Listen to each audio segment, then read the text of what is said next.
Ставот на граѓаните е јасен, не сакаат да има зграда кај мајчин дом. Исто така и вие не отстапувате од градење на зградата, барем според синоќешната средба. Постои ли начин да се заштити просторот и таму да нема објект, туку да остане зеленило? Овие 2 недели додека имавме забрана, баравме соодветно решение. Соодветно решение за размена на локацијата со иста вредност и гледахме во аеродром дали има некоја слободна локација што ќе биде во приближна иста вредност како нашата локација и не можевме да најдеме таква локација што реално во Скопје многу тешко е да се најде локација. После излегувавме и од рамките од општина аеродром во центар, гледавме и во Карпушт истиот проблем, значи локација многу тешко се наоѓа, бидејќи негде нема дуб, а дупот и додека се носи оди многу долго време, или некоја локација што најдовме не беа чисто имотно правни, а експроприација да се врши за приватен објект не може. Експроприација на земјиште може да се врши само ако е јавен интерес. Тука имаме и законски пречки. Значи, овие 2 недели се трудевме многу да најдеме соодветно решение, но овој проблем со локациите, верувајте ми, не може да се реши со години, иако што имаме сите волја нешто да правиме некоја рокада. Дали сте согласни на барањето на жителите таму да нема зграда? Барањето на жителите, јас сум бил согласен, например, тоа зеленило што е да имаме повеќе зеленило отколку што е сега моментално. Значи, зеленило ќе има и во дворот, околу зградата, и во соседната парцела, и вертикално, и хоризонтално хортикултурно уредување ќе има. Очигледно дека имате проблем да се најде нова локација што би било размена. Дали и на колкава сума сте согласни да бидете обештетени за да не се гради објектот пред мајчин дом? Ако се бара обештетување во пари, треба реален проценител да се зима, да се види колку се пари се платени за земјата, колку имаме трошени за комунали, колку имаме за проекти, колку време работиме во тој проект, колку камати плаќаме во банки, бидејќи имаме огромна рата, месечна рата, и не бараме ние кој знае каква добивка во таа зграда, минимална добивка, ние спремни се со пари да ја продаваме. Но верувајте ме, и тука имаме проблем, бидејќи општина Аеродром нема пари да не обештети во пари. Колкава сума побаравте? Обештетата беше од 8 до 11 милиони евра, грубо кажено, сега со проценител точно треба да се проценува тоа. Согласен сте на обештетување или останувате на ставот да си изградите зградата? Обештетување, општината реално нема финансиска можност да не исплати. Тоа сите го знаат во Македонија. Бидејќи буџетот толков мој на општина, и последно време во општина Аеродром не се гради. 5 згради се градат. Во поранешниот состав се гради околу 100 згради. И така се собираа повише комунали. Сега во општина Карпуш, во општина Аеродром, минимално се гради. 5 згради, тоа е многу мал број на згради се градат. И така нема никаква можност да не исплатат. Значи, на евентуална нова средба со граѓаните, вие ќе им објаснувате зошто треба да се гради зградата? Апсолутно. И тоа што ќе го градиме, ќе ги уверам и вас како новинари и граѓаните дека ќе се грижиме и се грижиме за животната средина, бидејќи проектот ни е екопроект. Не е ова стандардна зграда. Во ова зграда е многу повише вложено во изолација заради зеленилото, заради одржувањето на зеленилото, и тоа ќе биде реално украс за целата општина, бидејќи ние не сакаме да градиме кинески згради, туку сакаме да ги вклопиме зградите во таа урбана заедница.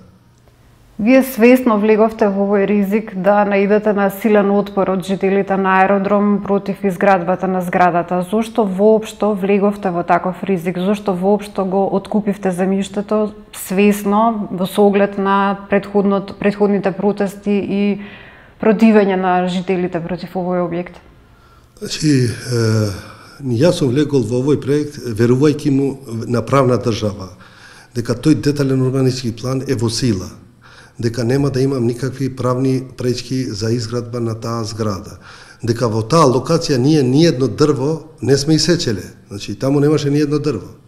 Значи, а сега, напротив, сега планираме минимум 150 зимзелени дрви, и тоа големи дрви, не мали дрва, да садиме, да амбиентот да биде уште по-оплеменет. Значи, не сме ни размислиле дека ќе дојдеме во ваква ситуација.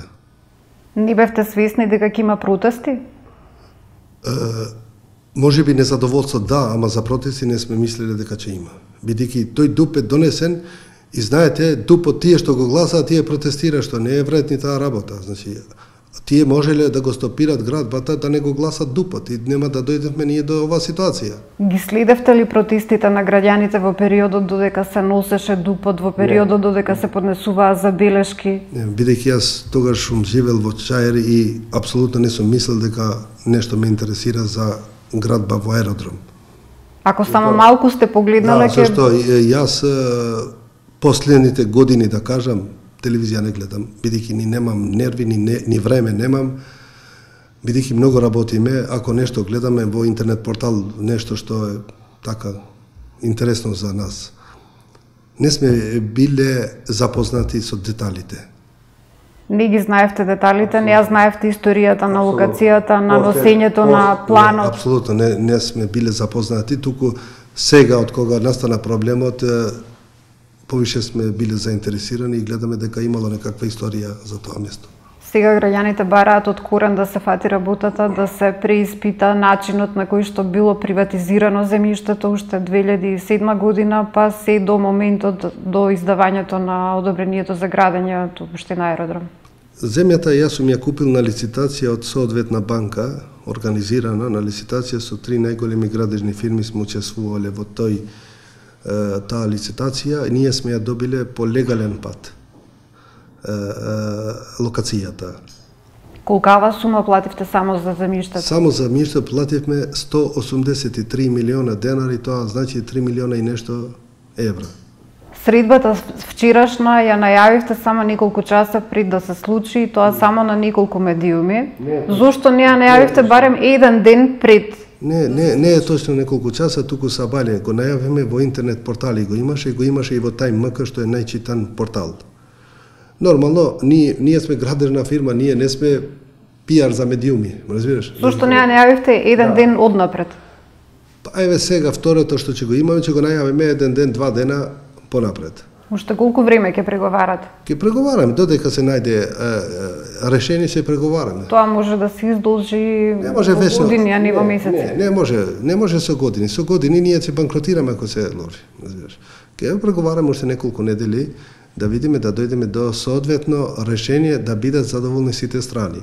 Бидејќи јас им реков вчера и на граѓаните, ако треба и гаранција ќе давам дека и во другите парцели што има тука, државни парцели што нема доволно зеленило, ќе садиме, ќе правиме некоја градина голема што цел живот да не памтат за едно убава работа, значи. И само уште едно прашање околу парцелата кај Основното училиште Ѓорѓе Апулевски, каде што сте ко-собственик, во моментов е заштитено зеленило.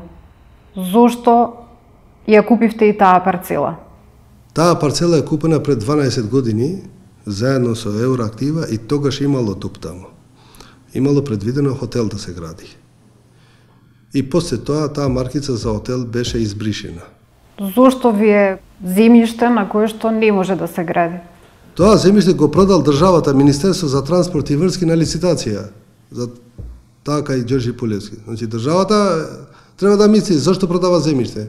Продава земјиште да гради. И ние како инвеститори доаѓаме до заблуда. Плаќаме на државата пари и после од кога ги зима државата парите не може да градиш. Вие како инвеститори ќе чекате врз основа на ГУП да се изработи ДУП, за да се нацрта и таму зграда за никогаш да продолжи да се гради. Ако општината не може да носи ДУП, заедно со граѓаните, како што најави градоначелник дека ќе формира посебно тело да присуствуваат и граѓански здруженија, тогаш нека најдат соодветно решение. Се согласувам ја. Не сме ние штета да правиме. Апсолутно. Нека најдат решение, но не да биде само во наша штета, да биде да се најде компромисот. Ако не може да се гради таму, нека ни кажат кај може да градиме. Тоа е за Деветкатницата, меѓутоа за локацијата кај Ѓорѓе Полевски. За локацијата за Ѓорѓе Полевски, исто ти викам. Разбираш, зашто државата ни го продал тоа, Министерството за транспорт и врски го продала земјата. Ама вие свесно сте купиле зелена површина. Не било зелена кога сме купиле. Не, било според ГУП, без донесен ДУП. Не.